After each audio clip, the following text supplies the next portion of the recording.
주셔서 감사합니다. 성령께서 오늘 우리 가운데 역사하셔서 복음의 진리를 분명히 보게 하시고 그 진리에 굳게 서게 하여 주옵소서.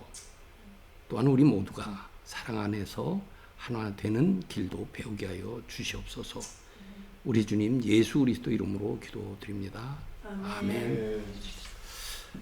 사실 교회 역사 속에서 그 복음이 말하는 영생의 구원을 어떻게 또 무엇으로 얻는가에 대한 질문은 수없이 반복되어 왔습니다. 16세기 종교개혁자 마틴 루터는 매우 진지한 수도사였습니다.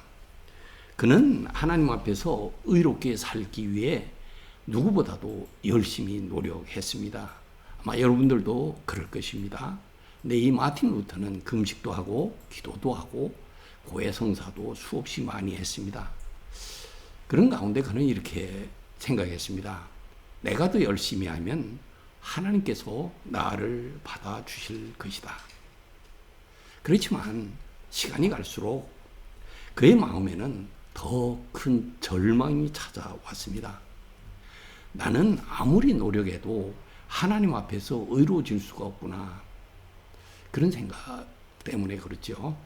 그러던 어느 날 그는 로마서 1장 17절 말씀을 읽다가 아주 놀라운 사실을 깨닫게 됩니다. 오직 의인은 믿음으로 말미암아 살리라 하는 말씀이었습니다. 그 순간 루터는 깨닫게 됩니다. 구원은 인간의 노력으로 얻는 것이 아니라 하나님의 은혜로 주어지는 선물이라는 사실을 말입니다. 그래서 그는 나중에 이렇게 말했습니다. 나는 마치 천국의 문이 열리는 것을 본 것 같았다. 오늘 우리에게 주신 사도행전 15장 말씀이 바로 이것을 말하고 있습니다. 사람이 무엇으로 구원을 받는가?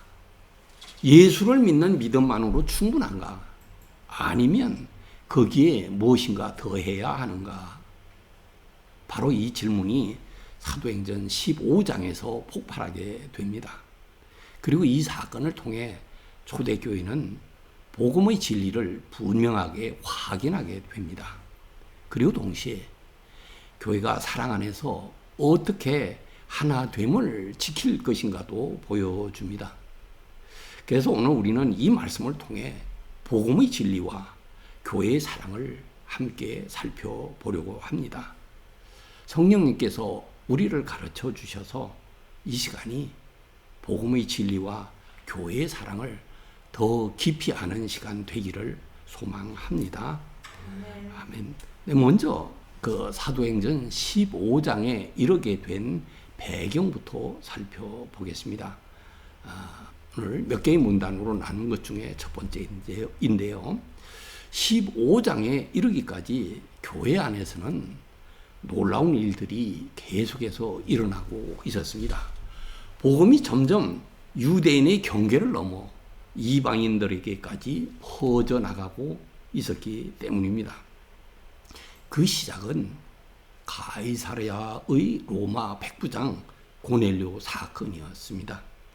하나님을 경외하던 이 이방인이 베드로를 통해 복음을 듣고 예수를 믿게 되었고 성령을 받고 세례까지 받게 되었습니다. 여러분, 이 일로 인해 유대인들이 얼마나 놀랐겠습니까?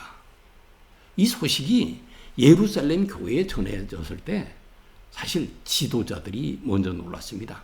그렇지만 결국 이것이 하나님께서 하신 이름을 인정하며 하나님께 영광을 돌리게 됩니다. 그래서 그 복음은 더욱 확장되었습니다. 수리아 안디옥에서 이름도 알려지지 않은 몇몇 선교사들이 헬라인들에게 복음을 전하기 시작했는데 많은 사람들이 예수를 믿게 되는 놀라운 일이 일어났습니다. 예루살렘 교회는 이 소식을 듣고 바나바를 보내 상황을 확인하게 했습니다. 그곳에 온 바나바는 하나님의 은혜가 역사하는 모습을 보고 크게 기뻐했지요. 그리고 또 하나의 중요한 사건이 있었습니다. 바울과 바나바의 첫 번째 선교 여행에서의 일입니다. 그 선교 여행에서 구브로의 총독 서기오 바울과 같은 철저한 이방인들도 복음을 받아들이게 되었습니다. 그러나 유대인들의 거절은 계속되고 있었습니다. 그래서 바울과 바나바는 담대하게 선언합니다. 우리는 이제 이방인에게로 향하노라. 이 선언 이후로 그들이 가는 곳마다 유대인뿐 아니라 이방인들도 함께 복음을 믿기 시작했습니다. 선교 여행을 마치고 안디옥으로 돌아온 바울과 바나바는 하나님께서 이방인들에게 믿음의 문을 여셨다고 보고했습니다. 이처럼 복음은 점점 더 빠르게 확장되고 있었습니다. 처음에는 이방인들이 믿기 시작하더니 그 몇몇의 이방인들이 믿기 시작하더니 이제는 그 수가 눈에 띄게 늘어나기 시작했습니다. 유대인 지도자들도 이방인들이 하나님께 돌아온다는 사실 그 자체를 완전히 낯설게 여긴 것은 아닙니다. 왜냐하면 구약 성경에서도 이방 민족들이 하나님의 백성 안으로 들어올 것이라는 예언이 있었기 때문입니다. 그러나 여기서 새로운 질문이 그들에게 생겨났습니다. 그러면 이방인들은 어떻게 하나님의 백성이 되는가 하는 질문이었죠. 그 당시 유대인들의 생각은 이방인이 하나님의 백성이 되려면 먼저 할례를 받아 유대인이 되고 그 다음에 모세의 율법을 지켜야 한다는 것이었습니다. 그런데 지금 교회 안에서는 전혀 다른 일이 일어나고 있었습니다. 이방인들이 할례도 받지 않고 유대인이 되지도 않은 채 예수 그리스도를 믿는 믿음으로 세례를 받고 교회의 공동체 안으로 들어오고 있기 때문입니다. 다시 말해 그들은 유대인이 되지 않고도 그리스도인이 되고 있었습니다. 이 사실은 당시 교회의 매우 혁명적인 도전이었습니다. 그리고 바로 이 질문이 사도행전 15장에서 폭발하게 된 것이죠. 그래서 그 저명한 신학자요 목사였던 존 스토트라는 분은 그의 저서 사도행전 강해서에서 많은 학자들은 사도행전 15장을 가리켜 사도행전의 중심부이며 분수령이라고 말합니다. 이 사건을 통해 교회는 복음을 유대적 틀 안에 그냥 묶어두지 않고 온 인류를 위한 하나님의 구원의 메시지로 분명하게 이야기 시작했기 때문입니다. 두 번째인데요. 그런데 바로 이때 안디옥 교회에서 예상하지 못했던 문제가 시작됩니다. 그 쟁점 이야기인데요. 사도행전 15장 1절은 이렇게 기록합니다. 우리 15장 1절 같이 읽을까요?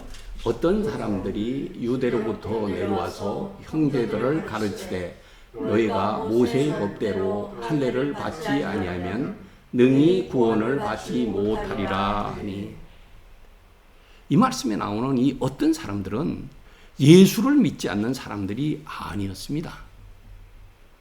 문제는 그들이 복음에 무엇인가를 더하기 시작했다는 것입니다. 그들이 더하는 가르침은 이것이었는데요. 예수를 믿는 것만으로는 충분하지 않습니다. 구원을 받으려면 할례를 받아야 합니다. 그리고 모세의 율법을 지켜야 합니다. 이렇게 주장하고 있었는데 그들의 주장은 어떤 것이냐면 예수의 플러스 할례 그리고 플러스 율법이었습니다. 그렇지만 여러분, 복음은 그렇지 않지 않습니까? 복음은 오직 예수 그리스도이지 않습니까? 그래서 이 가르침은 안디옥 교회 안에서 큰 논쟁을 일으켰습니다. 그렇기 때문에 사도행전은 이렇게 기록합니다.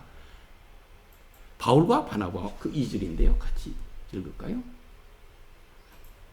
시작. 바울론이 바나바와 그들 사이에 적지 아니한 다툼과 변론이 일어난지라 형제들이 이 문제에 대하여 바울과 바나바와 및 그 중에 몇 사람을 예루살렘에 있는 사도와 장로들에게 보내기로 작정하니. 여기서 우리는 중요한 사실을 보게 됩니다. 그들에게 있었던 그러한 논쟁은 적지 않은 변론인가요? 네, 다툼과 변론. 이것은 의견 차이에 그치지 않습니다. 이것은 어떤 것이냐면 복음의 본질에 관한 문제였습니다. 사람은 과연 무엇으로 구원을 받는가 하는 것이지요. 이 질문이 바로 사도행전 15장을 움직이는 중심 질문이 됩니다. 네. 그래서 안디옥 교회는 이 문제를 해결하기 위해서 바울과 바나바를 예루살렘으로 보내기로 결정합니다. 그리고 이 결정 때문에 예루살렘 회의가 열리게 됩니다. 사실 우리도 신앙생활을 하다 보면 복음에 대한 이해 때문에 또는 복음을 전하는 과정에서 안디옥 교회가 경험했던 것과 같은 질문과 갈등을 만날 때가 있습니다. 교회 역사 속에서도 이런 문제는 반복되어 왔습니다. 16세기 종교개혁도 결국 복음에 무엇을 더할 것인가, 아니면 오직 복음인가 라는 질문에서 시작되었습니다. 오늘날 교회도 비슷한 도전에 직면하고 있습니다. 모든 종교가 같은 길이라고 말하는 종교다원주의, 그리고 복음의 확신이 약해지면서 나타나는 다음 세대의 신앙 약화 같은 것들입니다. 또 어떤 사람들은 이렇게 말하기도 합니다. 예수를 믿는 것도 중요하지만 착하게 살면 되는 것 아닌가요? 종교는 다 같은 길 아닌가요? 이런 질문들이 사실 난무하고 있는데요. 이 질문들도 결국 같은 질문입니다. 사람은 무엇으로 구원을 받는가? 그러한 것이죠. 그렇다면 초대교회는 이 문제를 어떻게 해결했을까요? 이제 우리도 그 자리에 함께 들어가 보겠습니다. 바로 예루살렘 회의로 들어가 보겠습니다. 그래서 세 번째는 논쟁 얘기인데요. 안디옥 교회에서 파송된 대표단은 긴 여행 끝에 예루살렘에 도착했습니다. 그들은 교회와 사도들과 장로들에게 따뜻한 환영을 받았습니다. 그리고 하나님께서 이방인들 가운데서 행하신 놀라운 일들을 자세히 보고했습니다. 그런데 그 보고가 끝나자마자 다시 긴장이 흐르기 시작했습니다. 바리새파 출신의 몇몇 신자들이 일어나 이렇게 주장했기 때문인데요. 이방인들에게 혹시 5절이 네 시작.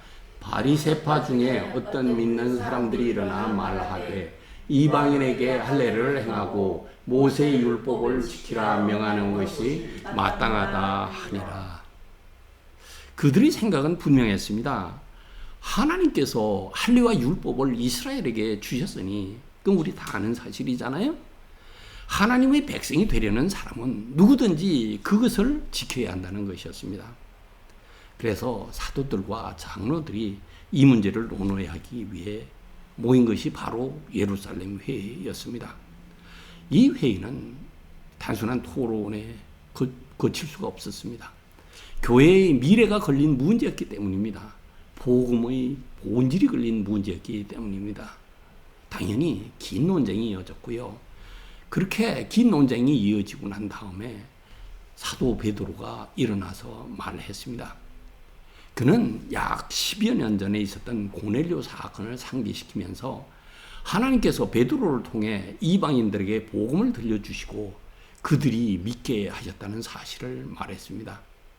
그때 하나님께서는 유대인들과 똑같이 이방인들에게도 성령을 주셨다고, 같은 성령을 주셨다고 증언했습니다. 그리고 베드로는 아주 중요한 결론을 내려줍니다. 하나님께서는 유대인과 이방인 사이에 아무 차별도 두지 않으셨습니다. 믿음으로 그들의 마음을 깨끗하게 하셨습니다. 이러한 결론을 9절에서 내려주었습니다. 그리고 그는 이어서 회중을 향해서 강하게 질문합니다. 왜 우리 조상들도 감당하지 못했고 우리도 감당하지 못한 멍에를 이 제자들의 목에 지우려고 합니까? 그러고 나서 복음의 핵심을 분명하게 선언하는데요. 우리는 그들이 우리와 동일하게 주 예수의 은혜로 구원받는 줄을 믿습니다. 11절 말씀인데요. 그들은 우리와 동일하게 성령을 받았다고 얘기했잖아요. 그러면서 이제 우리가 구원을 받는 것은 할례와 율법이 아니라 주 예수의 은혜로 구원받는 줄을 믿습니다. 유대인에게 하나님께서 주의 성령을 부어주셔서 오로지 주 예수의 은혜로 구원받는 것을 보여준 것처럼 그들에게도 그렇게 하십니다 하는 것을 얘기했습니다. 이 말이 끝나자마자 회중은 조용해질 수밖에 없었습니다. 그러자 그 바나바와 바울이 드디어 일어섰습니다. 왜냐하면 그들은 사실 심판대 앞에 선 피고석에 서 있는 피고자와 같은 입장 아니었겠습니까? 그렇지만 이렇게 조용해지자 그들은 일어나가지고 그들의 선교 여행 가운데 하나님께서 이방인들 가운데 생하신 표적과 기사들을 말했습니다. 그러면서 그들의 사역을 통해서 이방인들을 믿게 하셨다는 하나님의 역사를 증언했습니다. 이렇게 베드로의 증언이 하나님의 경륜은 하나님께서 뜻하시고 계획하시고 함께 하시며 그 일을 이루어 가신다는 것이 성경에서 말하는 경륜이죠. 그래서 베드로의 증언은 하나님의 경륜에 대한 설명이었다면 바울과 바나바의 보고는 선교 현장에서 일어난 실제 이야기였습니다. 이제 마지막으로 예루살렘 교회의 지도자가 된 그 야고보가 일어났습니다. 그는 베드로의 말을 잘 정리했습니다. 그리고 하나님께서 이방인들 가운데서도 자기 이름을 위한 백성을 택하셨다는 사실을 강조했습니다. 그리고 나서 그는 이제 유대인들은 구약 성경에 아주 능통한 분들이니까 구약 성경 아모스를 인용해 가지고 얘기합니다. 하나님께서 다윗의 무너진 장막을 다시 세우실 것이며 그때 이방 민족들도 하나님께 돌아오게 될 것이라는 그것이 예언되어 있다고 말하고 있습니다. 그러므로 이방인들이 하나님께로 돌아오는 것을 그들이 어렵게 해서는 안 된다는 것입니다. 할례와 율법 그 멍에를 씌워가지고 어렵게 해서는 안 된다는 것입니다. 다만 교회의 평화와 교제를 위해서 유대인들과 이방인들 사이의 평화를 위해서 몇 가지를 권면하기로 했습니다. 우상의 제물과 피와 목매어 죽인 것과 음행을 멀리 하라는 것이었습니다. 이 네 가지인데요. 이 네 가지 권면은 구원을 위한 조건이 아니라 유대인 신자들과 이방인 신자들이 함께 교제하기 위한 사랑의 배려였습니다. 이렇게 해서 예루살렘 회의는 중요한 결론에 이르게 됩니다. 이 복음이 분명해졌어요. 사람은 율법이나 할례가 아니라 오직 예수 그리스도의 은혜와 믿음으로 구원받는다는 것이죠. 그리고 교회는 그 복음 위에서 하나가 되어 갑니다. 이제 그 회의 결과 쟁점을 가지고 논쟁을 벌였는데 그 결과를 살펴보겠습니다. 당연히 그들은 문서로 그 회의의 결정을 정리했습니다. 그리고 바울과 바나바와 함께 안디옥 교회에서 파송받아 온 분들이 바울과 바나바잖아요. 그들이 돌아가서 안디옥 교회에 보고를 해야 되는데 그 신뢰를 더하기 위해서 예루살렘 교회에서 두 사람을 파견합니다. 유다와 실라를 같이 보냅니다. 그래서 그들이 가서 편지와 함께 그 결정사항을 전하도록 했습니다. 여러분 그 장면을 한번 떠올려 보실 수 있겠습니까? 구약에서도 하나님의 말씀을 읽을 때 그 에스라가 하나님의 말씀을 읽을 때에도 그 유대 백성들이 아멘 아멘 하면서 받는 장면이 있죠. 또 나중에 다른 데 성전 건축한 그 사실에 대해 가지고 울 때 울며 그런 그 옛날 사람들이 울었다는 그런 장면들도 또 있는 것을 우리는 압니다. 그렇듯이 여기에서도 안디옥 교회 성도들이 모였을 때 예루살렘에서 온 편지가 낭독되었을 때 그 내용은 어떻게 되어 있었냐면 성령과 우리는 이 요긴한 것들 외에는 그들이 말하기를, 편지에 말하기를 그 사도들과 장로들의 권위만을 말하는 것이 아니라 이 결정이 성령께서 우리를 감화 감동시켜서 결정하게 했다 하는 것을 얘기한 거예요. 그러면서 아무 짐도, 이 요긴한 것들 외에는 아무 짐도 너에게 지우지 아니하는 것이 옳은 줄 알았다. 이렇게 얘기를 한 편지를 읽어 주었습니다. 그럴 때 그들의 마음 또한 그 구약에서 보았던 것들, 백성들이 하나님의 말씀을 듣고 기뻐하며 울었던 그러한 모습과 같았습니다. 그들은 그 편지가 읽혀질 때에 그 위로한 말을 듣고 기뻐했다고 31절에는 기록하고 있습니다. 그래서 기쁨과 위로를 받은 것이죠. 왜냐하면 그들이 바울과 바나바로부터 들었던 복음이 지금 예루살렘으로부터 내려온 사람들이 아닙니다. 구원을 받으려면은 할례와 율법을 더해야 됩니다. 하면서 도전과 그 혼돈을 일으켰던 그 사실에서, 그런 상황에서 이제 예루살렘 회의를 통해 가지고 그들이 받은 복음이 맞다 하는 것을 확인받았기 때문에 기뻤던 거예요.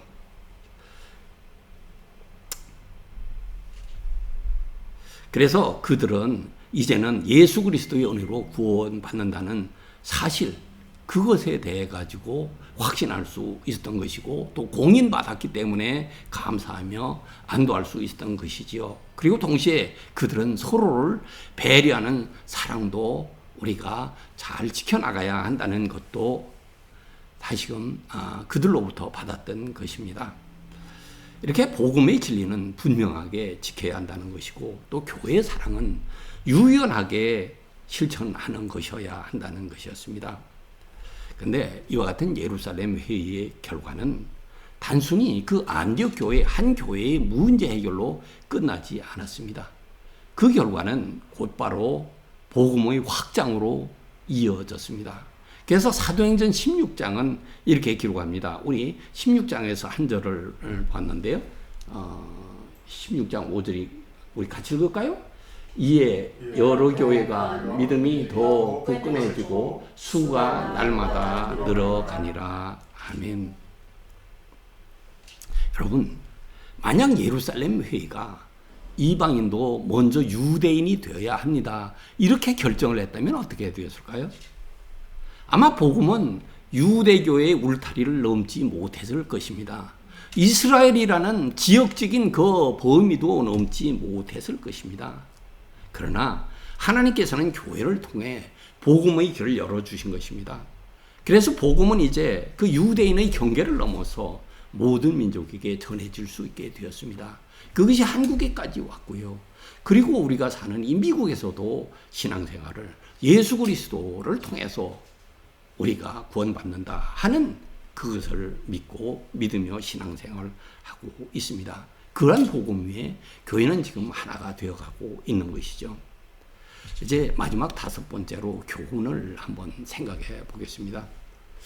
사랑하는 성도 여러분, 예루살렘 회의 이야기는 단지 초대교회 역사 속 사건으로 끝나는 이야기가 아닙니다. 이 사건은 오늘을 살아가는 우리 교회들에게 매우 중요한 교훈을 줍니다. 먼저 복음의 진리는 분명해야 한다는 것이죠. 예루살렘 회의에서 사도들과 장로들은 한 가지를 분명히 확인했습니다. 바로 사람은 율법이나 할례로 구원받는 것이 아니라 오직 예수 그리스도의 은혜와 믿음으로 구원받는다는 사실이지요. 그렇습니다, 여러분. 복음은 결코 타협할 수 없는 진리입니다. 교회는 시대가 변해도 이 복음의 진리를 분명하게 붙들어야 하지요. 그렇지만 복음에 무엇인가를 더하려는 시도는 예나 지금이나 그냥 있었고 또 계속되고 있습니다. 어떤 것들이냐면 예수 플러스 어떤 행위, 또 예수 플러스 어떤 전통, 예수 플러스 어떤 공로, 우리가 사실 받아들이기는 어렵지만 예수 플러스 세상적인 복, 우리가 늘 예수 믿으면서 복 받기를 원하지 않습니까? 근데 이것이 잘못되면 복음을 훼손시키는 그런 일이 되지 않을까. 우리는 늘 자신을 또 그 상황을 잘 검토해 보면 좋겠습니다. 그렇습니다. 복음은 분명합니다. 구원은 오직 예수 그리스도의 은혜로 이루어지는 것이죠. 그래서 교회는 복음의 진리 위에 견고해야 합니다. 그리고 동시에 예루살렘 회의는 또 하나의 중요한 모습을 보여주었는데요. 바로 교회는 사랑 안에서 하나됨을 지켜야 한다는 것이라는 것을 우리 이미 살펴보았지요. 그리고 그들에게 그 권면한 4가지 하지 말라는 그 4가지는 구원의 조건은 아닙니다. 유대인 신자들과 이방인 신자들이 함께 교제할 수 있도록 하기 위한 사랑의 배려였습니다.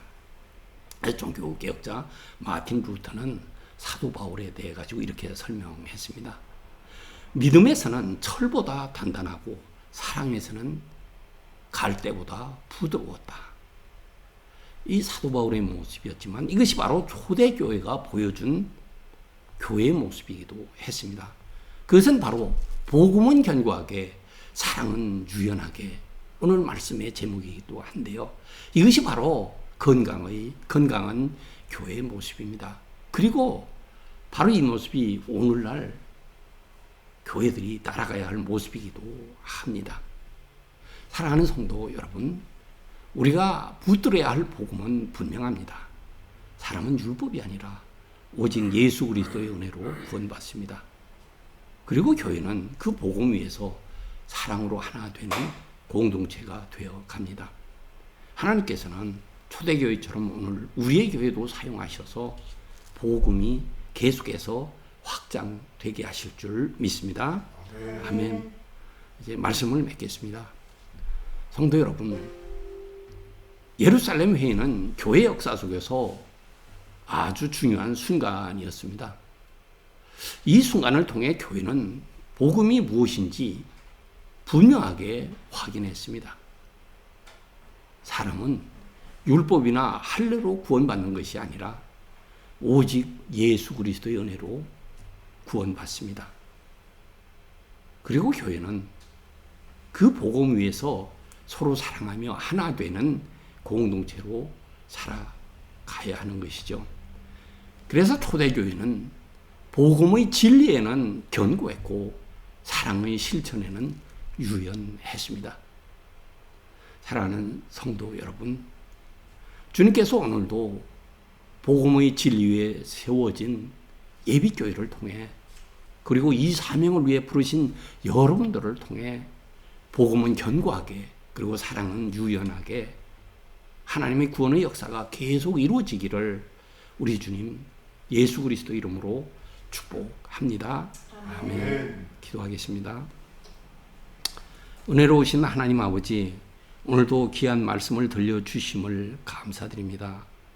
초대교회가 붙들었던 복음의 진리를 우리에게 다시 들려주셔서 감사드립니다. 사람은 율법이 아니라 오직 예수 그리스도의 은혜로 구원받는다는 사실을 우리 마음에 날마다 분명히 새겨 주옵소서.